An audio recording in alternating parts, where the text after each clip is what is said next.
በገበሬው ከግብር እኩል ለሂክማ ተብሎ የሚወጣ ብር ኦዲት ሳይደረግ ለስንት አመት ይሄን የሚያክል ግዙፍ ተቋም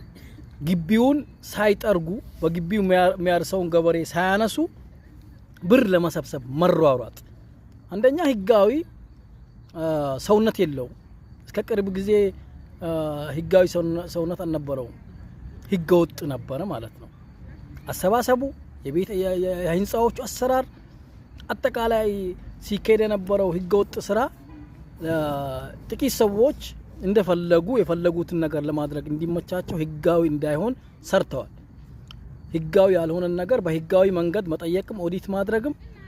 በስርዓት በህግም መጠየቅ አይቻልም ይሄንን አመቻችተው እንደ መንደር መስጂድ ሲጫወቱበት ኖረዋል ገበሬ አባቶቻችን ከግብር እኩል ይከፍላሉ ልጆቻቸው በሳውዲ ሪያድ እንደምታውቁት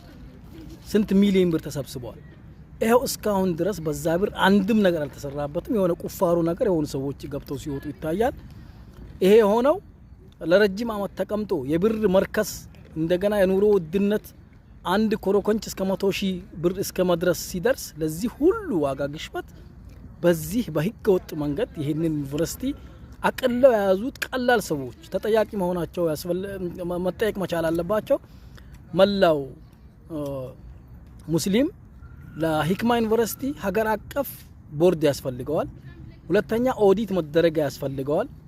ሶስተኛ ደግሞ መጅሊስ ከፌደራል ጀምሮ ያለውን አካሄድ ተቆጣጥሮ ሂክማ ዩኒቨርሲቲን ቦታ ሊያድረሰው ያስፈልጋል ምክንያቱም ህዝቡ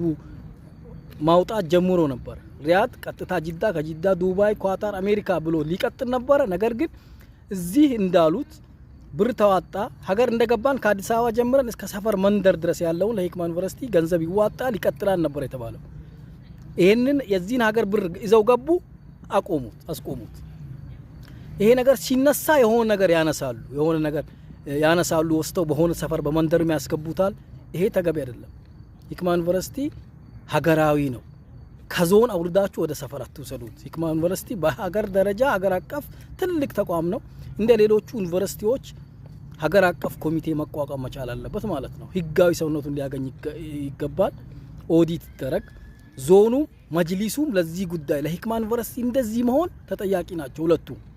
ስለዚህ አሁንም ቢሆን እምነት እንዲገኝ ከተፈለገ ህዝቡ እንዲያዋጣ ከተፈለገ አሁንም ህጋዊ ሰውነት እንዲያገኝ ኦዲት እንዲደረግ ሀገር አቀፍ ቦርድ ይቋቋም ሂክማ በአዲስ ንቅናቄ በሁሉም ዓለም ያለውን ነሻጣ አይታችኋል ውሃ ከለሱበት ማለት ነው